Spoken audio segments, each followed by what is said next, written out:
Et à présent, nous avons en ligne Dr Ahmed Lotfi, expert dans le domaine du développement. Dr Ahmed Lotfi, bonjour et bienvenue avec nous. Bonjour, c'est Dr Ahmed El-Lessi. Docteur Ahmed El-Lessi, pardon. Docteur Lessi, l'Afrique est au cœur des priorités de l'Égypte. Et l'Égypte joue un rôle ou a pour objectif des projets de développement, notamment de développement durable, et il y a un agenda 2030 et 2063. Quelles sont les principales caractéristiques des projets de développement de l'Égypte dans les différents pays africains, avec leur diversité? Pour commencer avec, on doit se rappeler que l'Égypte avait des relations politiques, culturelles et économiques très importantes dans les années 60. Malheureusement, à partir disons 1970 jusqu'à 2011, on a un peu néglecté, on peut dire, la dimension africaine pour les relations égyptiennes dans tous les domaines. Et de là, on a malheureusement perdu un marché très important qui a 45 pays et notamment qui est très relevant aux produits égyptiens et ainsi pour le savoir-faire égyptien dans pas mal de domaines. Là, l'administration présente du président Sisi est en train de reconstruire les ponts et les relations de l'Égypte dans le continent africain. Donc, on est vraiment, l'administration présente à une approche très stratégique qui part dans plusieurs voies. Premièrement, on est en train de reconstruire nos relations économiques avec la plupart des pays, qui servent dans les deux sens.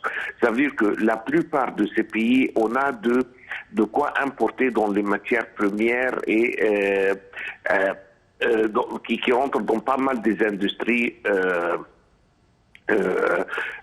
en Égypte. Et de l'autre côté, ça devient aussi des marchés qu'on peut leur offrir des produits dans plusieurs domaines différents pour cibler pas mal de consommateurs, si je ne me trompe pas. La population de l'Afrique est presque 800 ou 900 millions consommateurs. Donc c'est un marché très important et en même temps c'est un continent qui peut nous fournir avec pas mal de matières premières. Et donc ça c'est sur la dimension économique. De l'autre côté, sur la dimension politique, l'Égypte dans les années 60 et un peu plus avant a aidé la plupart des pays africains pour obtenir leur indépendance à l'époque.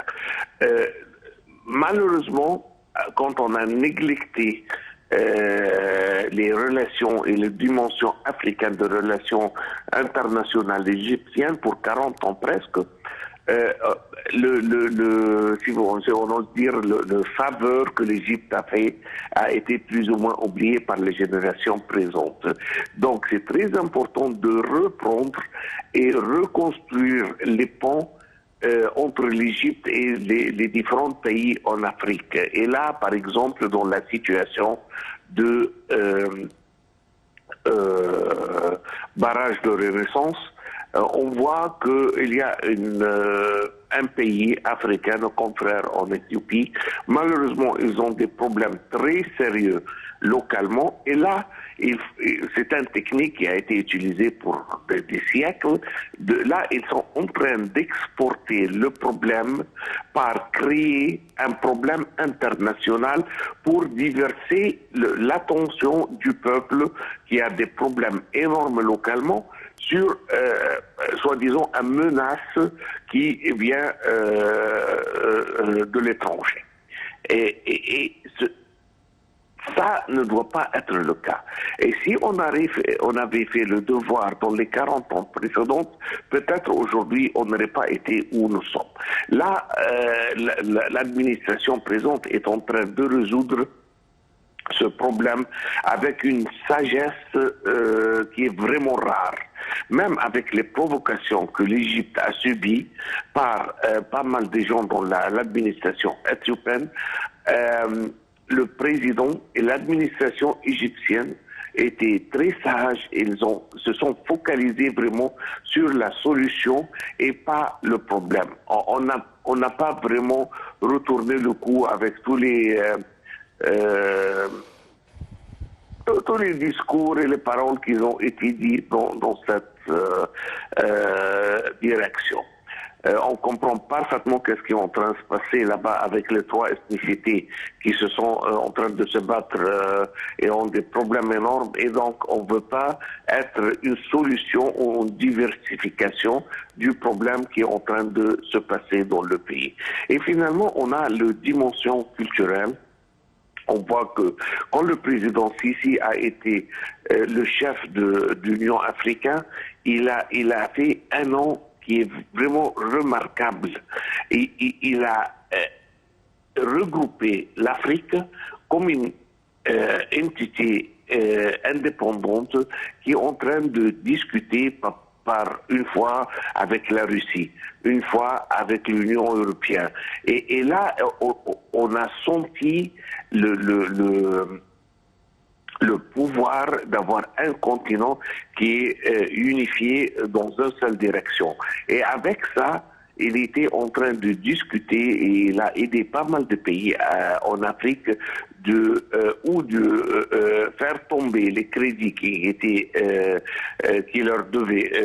devaient vers pas mal de pays en Europe, comme par exemple le Soudan.